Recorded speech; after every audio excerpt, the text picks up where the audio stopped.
Hello అండి, అందరికీ నమస్కారం అండి. సన్మయ చెప్పే కథలకు స్వాగతం అండి. ఇప్పుడు ప్రముఖ రచయిత్రి పొత్తూరి విజయలక్ష్మి గారు రచించిన మా ఇంటి రామాయణం అనే చక్కటి హాస్య కథను చెప్పుకుందామండి. ఈ కథలో మామగారు కోడలు మధ్య జరిగే మాటల యుద్ధం, అలా ఇద్దరి మధ్య ఆ మాటలు రోజురోజుకి పెరిగిపోతూ ఉంటాయి. చివరికి గెలిచింది ఎవరు, మామగారా కోడలా? తెలుసుకోవాలంటే కథ చివరి వరకు చూడండి. ఇక కథలోనికి వెళ్ళిపోదామండి. తెల్లవారింది, నిద్ర లేచాను. ఆదివారం కాబట్టి నేను బద్దకించిన దుర్గ మాత్రం మామూలుగానే లేచినట్లుంది. లేచి డ్రాయింగ్ రూమ్లోకి వెళ్ళాను. అమ్మ సోఫాలో కూర్చుని ఉంది. నాన్న చిరాగ్గా పచార్లు చేస్తున్నాడు. అలా గుమ్మటంలా కూర్చోకపోతే లేచి పలహారం ప్రయత్నం చెయ్యకూడదు అన్నారు విసుగ్గా. చెయ్యడానికి నాకేమీ అభ్యంతరం లేదు, కానీ పర్యవసానం గురించి ఆలోచించారా అంది అమ్మ. ఇంత బతికి ఇంటి వెనకాల చచ్చినట్లు అయ్యింది నా పని. అందుకే అన్నారు పెళ్ళంటే అటు 7 తరాలు ఇటు 7 తరాలు చూడమని. ఎత్తెత్తి కాలు ఎంగిలాకులో వేసినట్లు ఏరి కోరి ఓ కొరువిని తెచ్చుకున్నాను. మరీ అదుపు ఆజ్ఞ లేకుండా ఎలా పెంచుతారో ఆడపిల్లల్ని. డిగ్రీల మీద డిగ్రీలు చదవగానే సరే, కాస్త వినయం విధేయత ఉండొద్దు. ఆ మధ్యవర్తి మాధారావు గాడిని పట్టుకొని మాడు పగలగొట్టాలి. ఇంతోటి సంబంధం కుదిర్చినందుకు వాడికి జరీ పంచెల చాపు కూడా కట్టబెట్టాను. నాన్నగారి వాగ్దాటికి దుర్గ రాకతో అంతరాయం కలిగింది. మెళ్ళో సెల్ ఫోను, చేతిలో టిఫిన్ ప్యాకెట్లు. వేడివేడిగా ఉన్నాయి టిఫిన్లు. ఆలస్యం చేస్తే చల్లారిపోతాయి, రండి రండి అంది టేబుల్ మీద అన్నీ సర్దేస్తూ. నేను అమ్మ డైనింగ్ టేబుల్ దగ్గరికి వెళ్ళాం. నాన్నగారు చిరాగ్గా వచ్చి చిర్రున కుర్చీ లాక్కొని కూర్చున్నారు. ఇడ్లీ రుచి చూచి రాళ్లలా ఉన్నాయి, ఇంట్లో చేస్తే దూదుల్లా ఉంటాయి అన్నారు. పుస్తె కట్టిన భార్యలాగా హోటల్ వాడెందుకు చేస్తాడు? అయినా బాగానే ఉన్నాయి ఇడ్లీలు అంది దుర్గ. సగం ఇడ్లీ తిని దోశ అందుకున్నారు నాన్నగారు. రుచి చూసి నా శ్రాద్ధంలా ఉన్నాయి అన్నారు. ఇదేదో మరీ విచిత్రం కాకపోతే, దోశలా కాకపోతే దెబ్బరొట్టెలాగానో మాడిపోయిన పెంకులాగానో ఉంటుంది, కానీ శ్రాద్ధంలో ఎలా ఉంటుందండి అంది దుర్గ. ఇదిగో అమ్మాయి, నువ్వు హద్దులు మీరుతున్నావు అన్నారు. నాకే హద్దులు లేవు మీరడానికి, మీరే హైరాణ పడిపోతున్నారు అంది దుర్గ తాపీగా టిఫిన్ తింటూ. నాన్నగారు తగువుకి దిగారు. కోడలు మామగారు ఏకమై ఇంగ్లీషు తెలుగు భాషల్లో నువ్వెంత అంటే నువ్వెంత అని వాదించుకుంటున్నారు. నేను అమ్మ వింటూ కూర్చున్నాం. మేం చెప్పినా వాళ్ళు వినరు. ఇద్దరికీ క్షణం పడదు. మా పెళ్ళైన దగ్గర నుంచి ఇదే వరుస. నా పెళ్లి ప్రయత్నాలు మొదలుపెట్టగానే నాకు ఉద్యోగం చేసే అమ్మాయి కావాలని చెప్పాను. అలాగే అన్నారు నాన్నగారు. అమ్మ మాత్రం ఉద్యోగం ఎందుకు లేరా, చదువుకున్నదైతే చాలదు అన్నది. ఇంకా నయం, ఏ రోజుల్లో ఉన్నావు? భార్య ఉద్యోగం చేస్తే భర్తకి అండగా ఉంటుంది. ఇంట్లో ఉండి ఏం చేస్తుంది? నీలాగా ప్రాణాలు కొరుక్కు తింటుంది అన్నారు నాన్నగారు. దుర్గ సంబంధం మాకందరికీ నచ్చింది. తను నాలాగే హైటెక్ సిటీలోనే పనిచేస్తుంది. ఇద్దరం కలిసి మాట్లాడుకున్నాం. అందం కంటే దుర్గ వ్యక్తిత్వం బాగా నచ్చింది నాకు. మా పెళ్ళైపోయింది. హనీమూన్కి వెళ్లే ముందు మా నాన్నగారు నన్ను పక్కకు పిలిచారు. ఒరే అబ్బాయి, ఏదో పెద్ద చదువు చదివి ఉద్యోగం చేస్తుంది కదా అని చనువిచ్చి నెత్తికెక్కించుకోకు, తర్వాత ఏకు మేకై కూర్చుంటుంది అని హెచ్చరించారు. కానీ అప్పటికే చెయ్యి జారిపోయిందని ఆయనకి తెలియదు. దుర్గ కాపురానికి వచ్చింది. ఓ వారం రోజులు గడిచేసరికి చిరాకు పడడం ప్రారంభించింది. ఇలా ఉంటారే మీ తండ్రి కొడుకులు అంది ఓ రోజు. ఎలా ఉంటాం అన్నాను నేను. పందిరి గుంజల్లా పాతుకుపోయి ఉంటారు, కాలు చెయ్యి కదల్చరేం అంది. ఏమో మరి, మొదటి నుంచి మేమింతే అన్నాను. నేను చెప్పింది యథార్థమే. నేను మా నాన్న కూర్చున్న చోటు నుంచి కదలం. మా అమ్మే అన్నీ అందిస్తుంది. మాకు ఆ పద్ధతి బాగానే ఉంది, కానీ దుర్గకి నచ్చలేదుట. అత్తగారు కాఫీ కలిపితే వంటింట్లోకి వెళ్ళి తెచ్చుకోలేరా? హాల్లోకి అందించాలి. తాగాక ఆ కప్పు తీసుకెళ్ళి వంటింట్లో పెట్టలేరా? మీరు కాస్త ముందుకు వంగి నేల మీదైనా పెడతారు. మీ తండ్రి గారికి ఆ మాత్రం నడుము కూడా వంగదు. కప్పు ఖాళీ చేసి, ఇదిగో ఏవోయ్ నిన్నే అని అరుస్తారు. ఆ కప్పు రావణాసురుడి ఆత్మలింగమా? భూమి మీద పెడితే అతుక్కుపోతుందా? ఆవిడ అష్టావధానం చేస్తూ వంటింట్లోంచి వచ్చి అందుకునేదాకా అలా అరుస్తూనే ఉంటారు. ఇక తెల్లవారిన దగ్గర నుంచి వేవిళ్ళ భాగ్యశాలిలాగా 1000 కోరికలు. పెసరట్లలోకి అల్లం పచ్చడితో పాటు కొబ్బరి పచ్చడి కూడా చేసేయి. ఉత్తపప్పులోకి ఊరమిరపకాయలు వేయించి, పులుసులోకి గుమ్మడి వడియాలు వేయించు అంటూ ఆవిడని వేపుకు తింటారు. మీరు అందరూ తెమిలి ఆఫీసులకు వెళ్ళేసరికి ఇల్లు రణరంగంలా ఉంటుంది. పాపం ఆవిడ వంగి లేచి సూర్య నమస్కారాలు చేసినట్లు ఇల్లంతా సర్దుకుంటుంది. చేసిన ప్రతి పనికి వంకలు పెట్టి సాధిస్తారు. ఏమిటిదంతా అంది విసుగ్గా. ఏమో, మా ఇంట్లో ఇంతే. చిన్నప్పుడు మా బామ్మ కూడా ఇలాగే చేసేది. ఇంకా మా నాన్నగారు నయం. మా తాతగారైతే చింతకాయ పచ్చట్లో మెంతులు మార్చి చావబెట్టావు అని తిట్టేవారు అన్నాను కించింతు గర్వంగా. చెప్పుకునేందుకు సిగ్గు లేకపోతే సరి, ఆవిడ కాబట్టి ఊరుకుంది. నేనైతే ఆ చింతకాయ పచ్చడి తీసి ఆయన మొహాన పిడక కొట్టినట్లు కొట్టేదాన్ని అంది దుర్గ. ఇష్, తప్పు కదూ, అలా అనకు. నాన్నగారు వింటే బాధపడతారు అన్నాను. వింటేగా. వినలా. మరో వారం చూసి నాన్నగారి మీదనే ధ్వజం ఎత్తింది. ఎంత చేసినా ఆవిడనలా వేధిస్తారేం అంది. నాన్నగారికి చాలా కోపం వచ్చింది. మా పద్ధతులు ఇంతే. అయినా నిన్నగాక మొన్న వచ్చిన కోడలివి.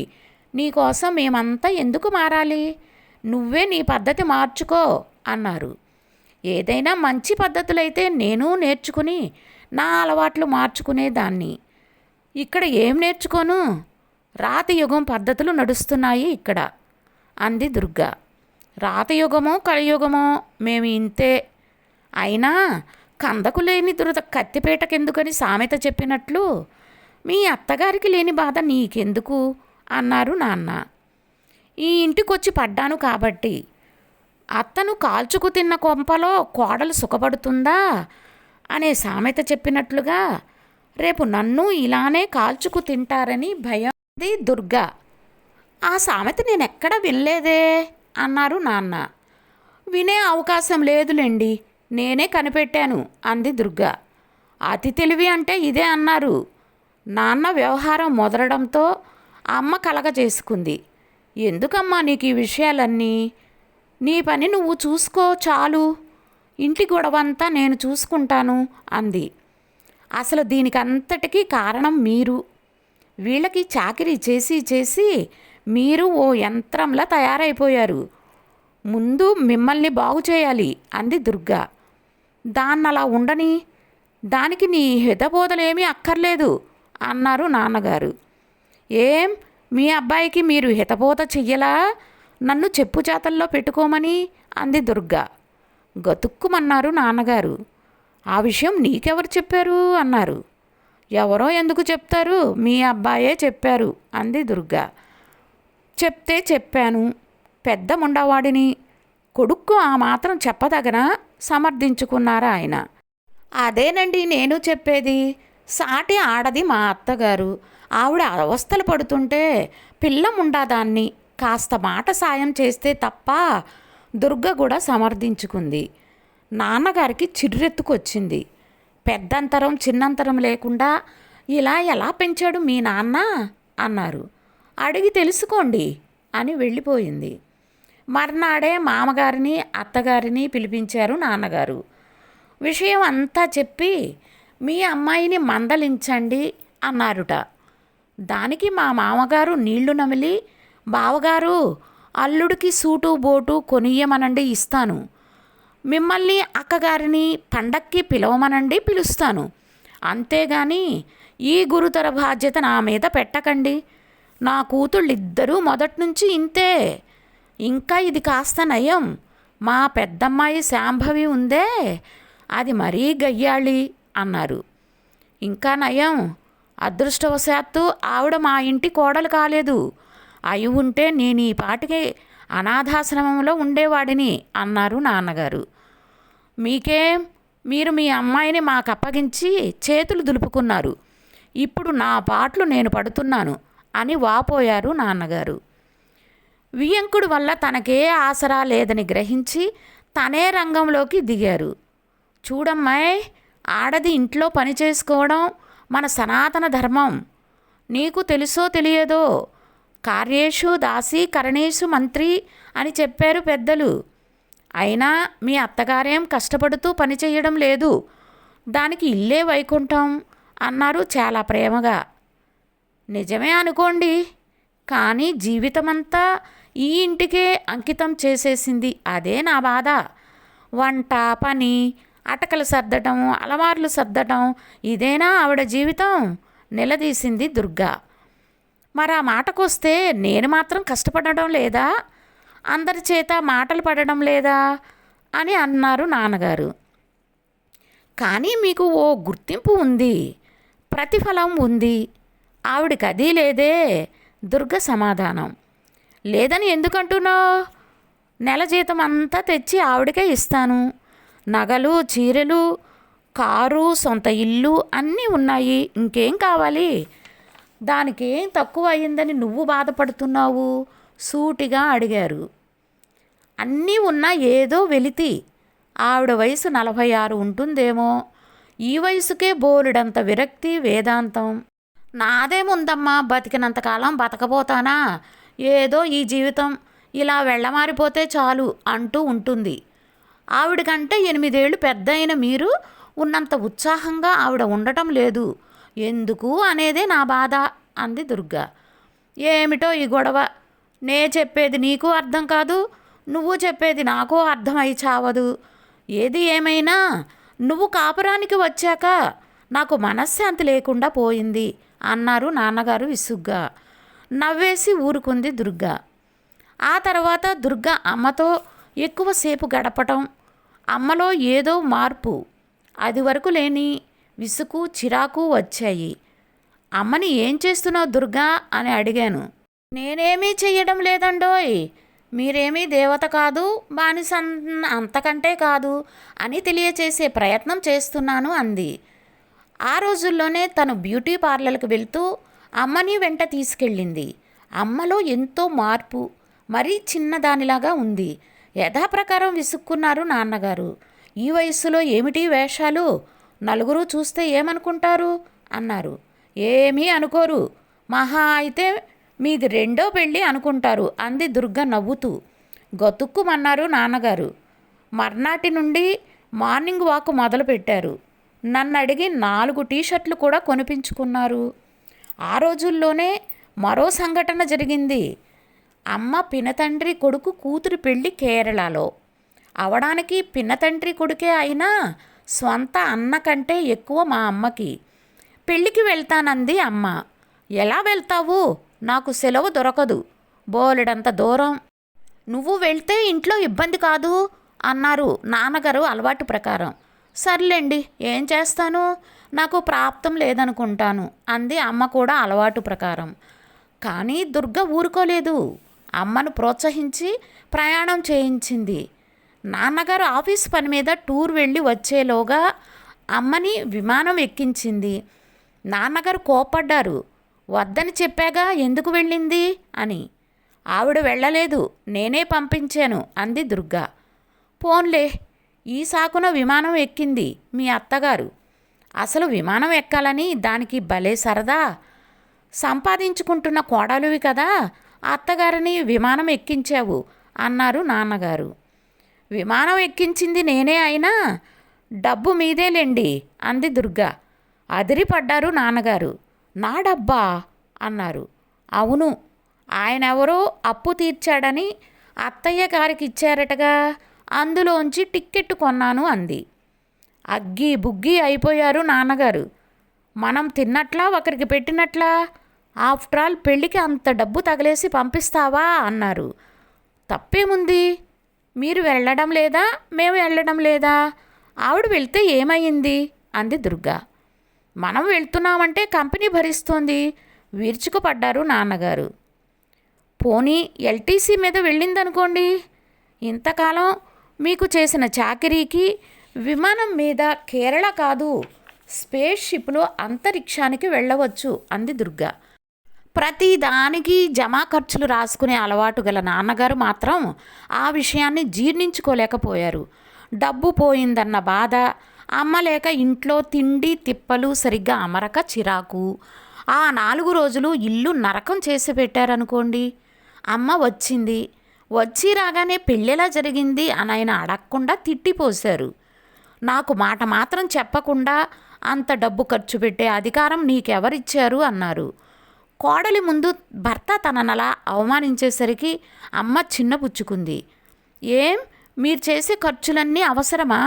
మీ వాళ్ళకి ఎన్నిసార్లు ఎంత డబ్బు దారపోయలేదు? అవన్నీ నన్ను అడిగే చేశారా?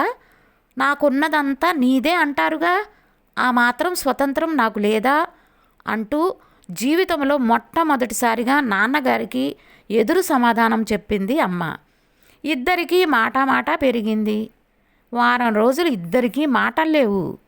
ఆ సంఘటనతో నాన్నగారికి దుర్గ మీద విపరీతమైన కోపం వచ్చింది. నన్ను పిలిచి, అయిన భాగవతం చాలు, నీ భార్యని అదుపులో పెట్టుకోలేకపోతే తీసుకుని వేరే వెళ్ళిపో అన్నారు. ఆ మాటే దుర్గతో చెప్పాను. మర్నాడు నాన్నగారిని నేరుగా అడిగేసింది. అవును, నిజమే, వెళ్ళమన్నాను. అయినా దూరంగా ఉంటేనే అభిమానాలు ఎక్కువ అవుతాయి అన్నారు నాన్నగారు.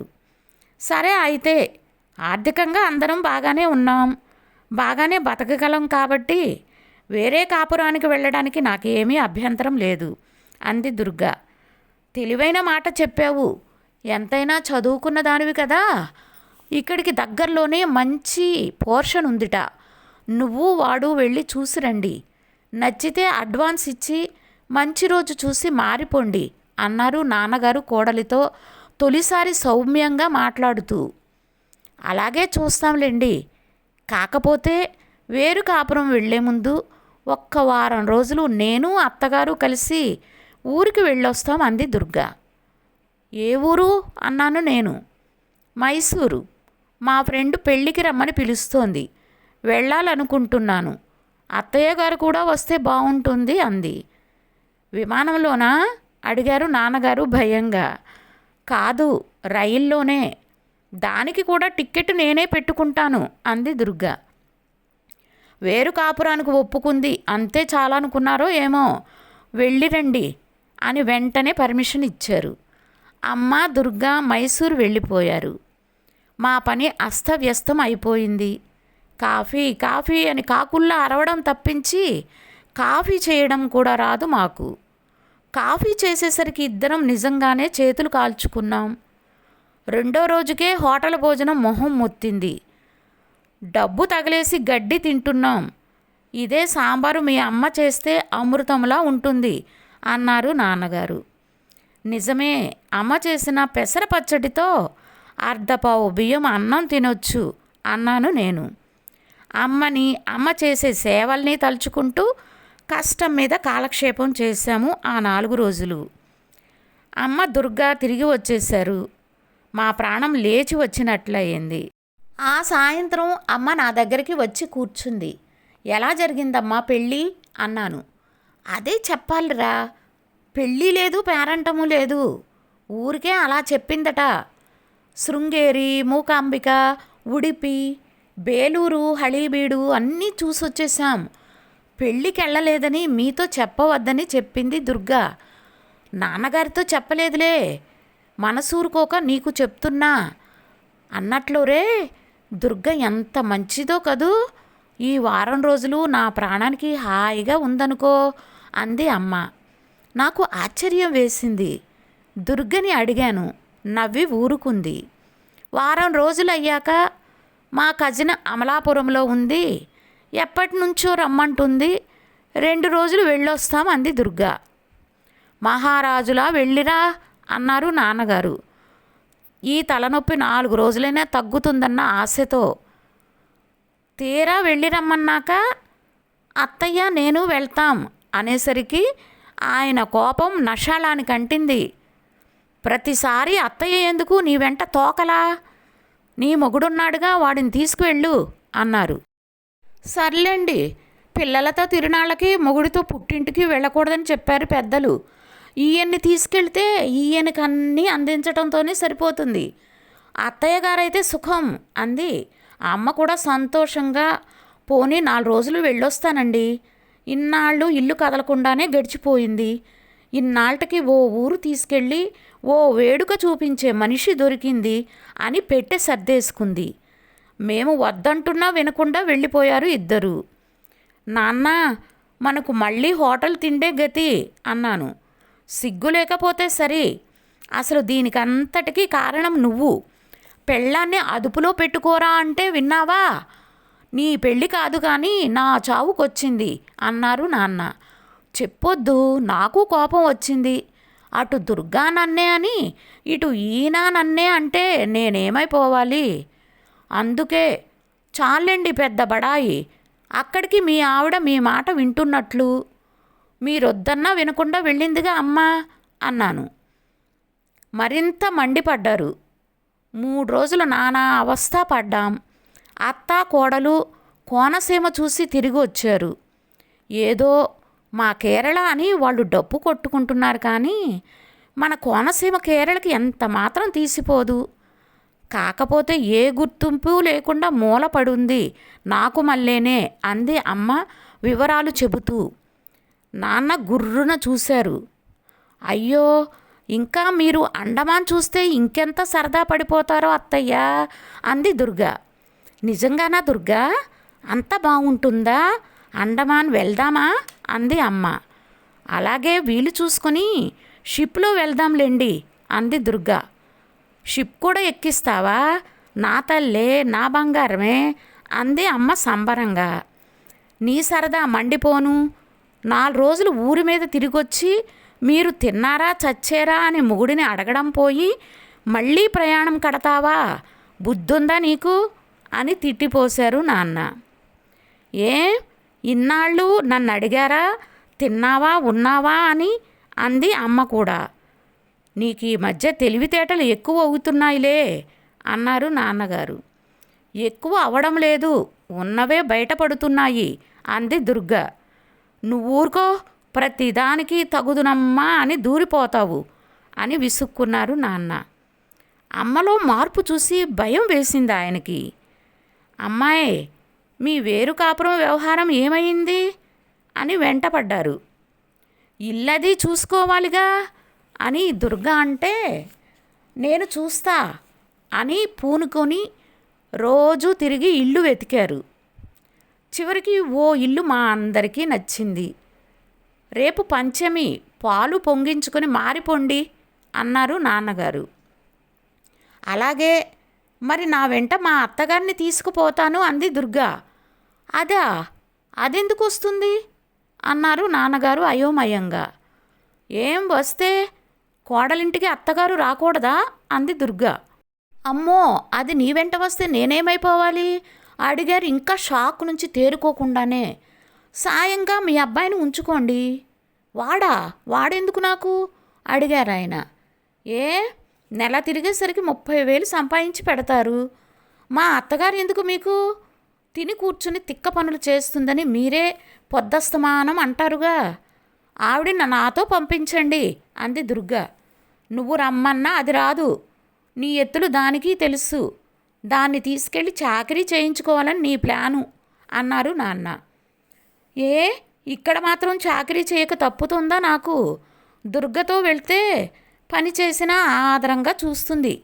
ఎక్కడికైనా తీసుకెళ్ళి తిప్పి చూపిస్తుంది. నేను అక్కడికే వెళ్తా అంది అమ్మ. హతాశులైపోయారు నాన్నగారు. ఏమిట్రా ఇదంతా? బెల్లం కొట్టిన రాయిలా మాట్లాడవేం అన్నారు నన్ను చూసి. నేను చెప్పేదేముంది నాన్న? అయినా అమ్మ దుర్గా వెళ్ళిపోతే మిమ్మల్ని పెట్టుకొని నేనేం చేస్తాను? అందుకే నేను దుర్గతోనే వెళ్తా అని చెప్పేశాను. నువ్వే గంగలోనైనా దూకు, నీ భార్య నా భార్యని తీసుకుపోతానంటోంది కదా, అదే నాకు తలనొప్పి అన్నారాయన. బదులుగా నా భర్తని సాయంగా ఉంచుతానన్నాను కదండి, ఆయన ఉండనంటే నేనేం చేసేది? ఇప్పుడు నాకేం బాధ లేదు. మా ఆయన మా అత్తగారు నాతో వస్తారట. రేపు పంచమి పాలు పొంగించుకుని మారిపోతాం అంది దుర్గ. రాజ్యం కోల్పోయిన రాజులాగా డీలా పడిపోయారు నాన్న. ఇదా తల్లి నీ వేరు కాపురం? వేరే పొమ్మంటే నువ్వు నీ మొగుడు వెళ్తారేమో అనుకున్నాను. నా కొంప ముంచావు అన్నారు దీనంగా. అమ్మకి కూడా జాలి వేసింది.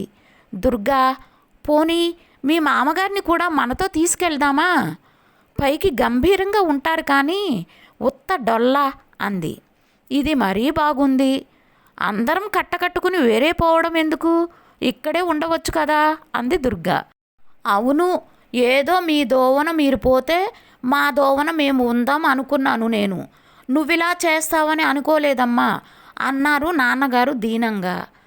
నేను మా అత్తగారిని వదిలి వెళ్ళను.